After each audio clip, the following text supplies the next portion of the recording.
Գյուրջան Կասկադ, հասանելի բնակարաններ 65 ամիս մարման ժամկետով։ Քանի որ մենք ապրում ենք ժողովրդավար Հայաստանում ու ժողովրդավար Հայաստանում ես այլ կերպ եմ պատկերացնում ապրելը, այսինքն մարդ պետք է կարողանա ունենալ ազատ խոսքի իրավունք, պետք է կարողանա ազատ տեղաշարժվի, կարող է ունենալ ընդդիմադիր հայացքներ, կարող է համաձայն չլինել ներկայիս իշխանության քայլերի հետ եւ այլն, իսկ այսօր մենք ապրում ենք այնպիսի իրականությունում, որտեղ ազատ խոսք գոյություն չունի, մարդուն լայքի համար աշխատանքից հեռացնում են, ուղարկում են բանտ եւ այլն։ Այդ իսկ պատճառով մեր անն է, որ մենք չենք կարողանում Հայաստանում ազատ տեղաշարժվել, ազատ խոսել եւ այլն, եւ մենք բանտարկված ենք, իսկ մեր իրավունքները ամեն օր տարբեր հարթակներում, այսինքն խախտվում է եւ դա կատարվում է իշխանության, այսինքն այդ ամենը պետք է հետևի ու օրենքի դաշտ բերի իշխանությունը, բայց դա հակառակն է տեղի ունենում։ Այսինքն ես այսօր դասեմ հարցազրույց, հնարավոր է ինչ-որ նախադասություն այնպես չասեմ ու դրա համար հայտնվեմ բանտում կամ կալանքում տնային եւ այլն։ Այդ իսկ պատճառով մենք փորձում ենք այսօր օգտագործել առիթը եւ ցույց տալ, որ Հայաստանում չկա ժողովրդավարություն եւ քանի որ Եվրոպան էլ ժողովրդավարության դատագովն է, ասում է որ պետք է լինի ժողովրդավար եւ այլն, չօգնի Հայաստանի այսօր իշխանությանը, այլ եթե չեն էլ հավատում, թող մեզ հետ հանդիպեն, թող մեզ հետ սեղանի շուրջ նստեն քննարկումների ու մենք չհետևեն իշխանության ասածներին, քանի որ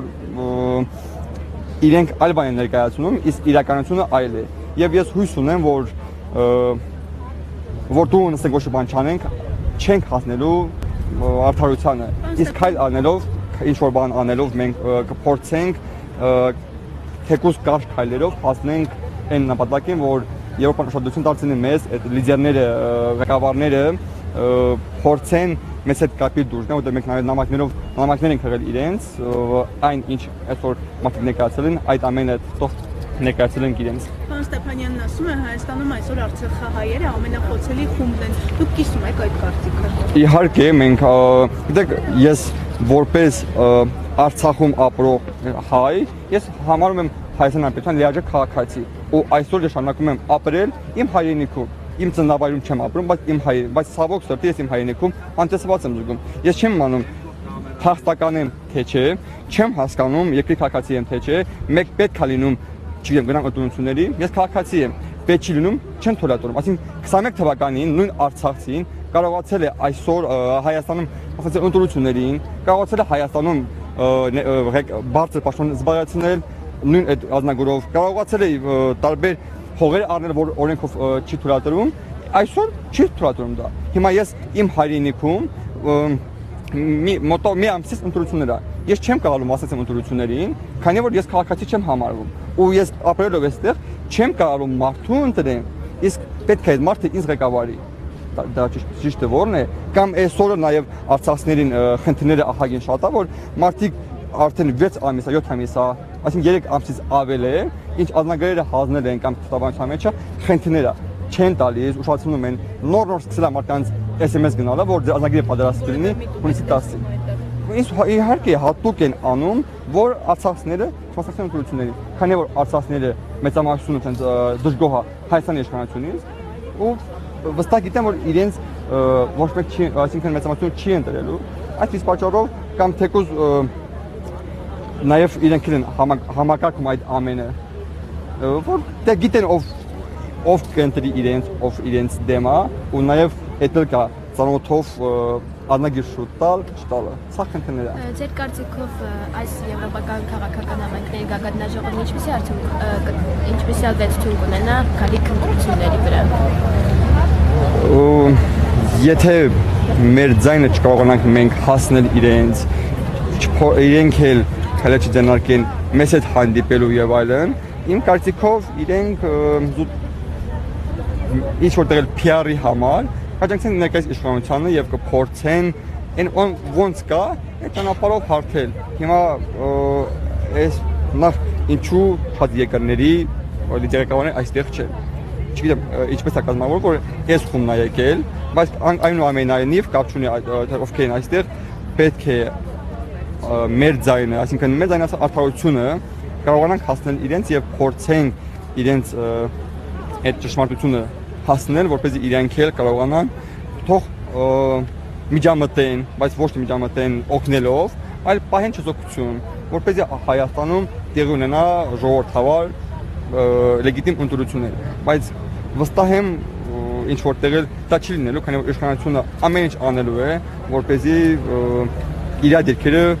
պահի։ Պարոն Մկրտչյան, երբ արցախցիները խոսում են արտահայտացի իրավունքի մասին, գործող իշխանությունն ասում է, որ այդ քայլերով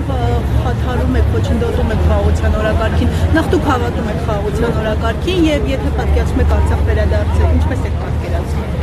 Ես ապրել եմ ու մտածել եմ մի քաղաքում, որի խորհրդանիշը մեր հերոս Մոնթեն էր եւ Մոնթեն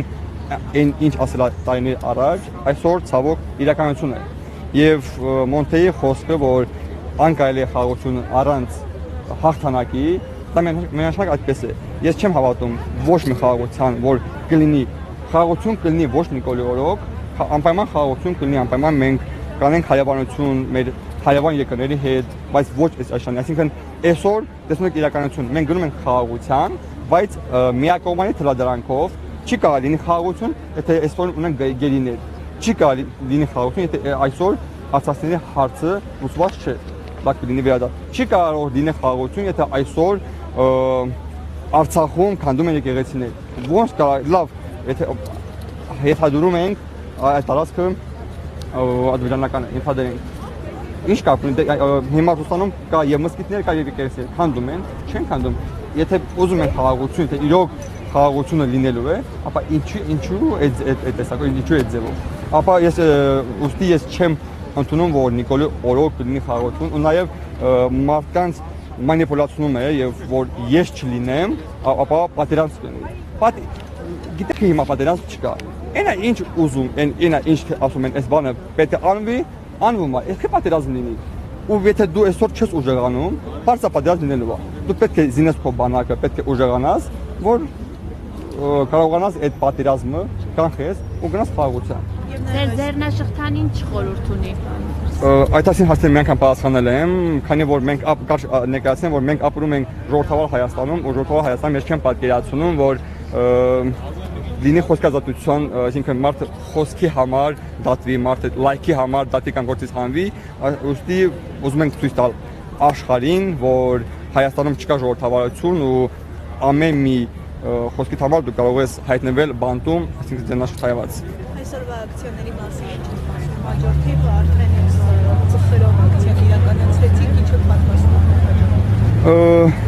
Էլի փոքր ակցիաներ լինելու են տարբեր, մենք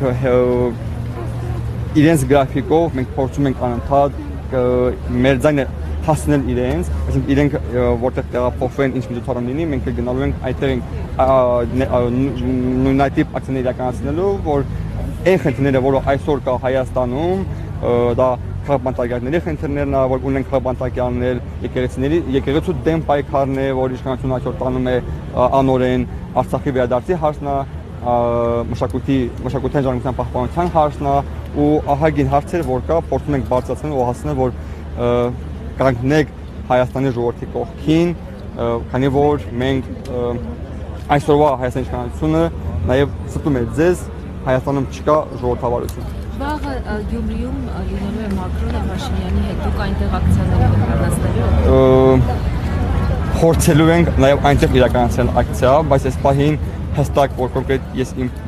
պարագայում ասեմ, չկա որ վաղը այսինչ ամեն այսինչ տեղը կլինեմ Գյումրիում, բայց անպայման նախատեսվում է։ Հիմա որպեսզի նաև մեր դեմ ինչ որ քայլեր չձեռնարկեն, պետք է այդ ամենը անել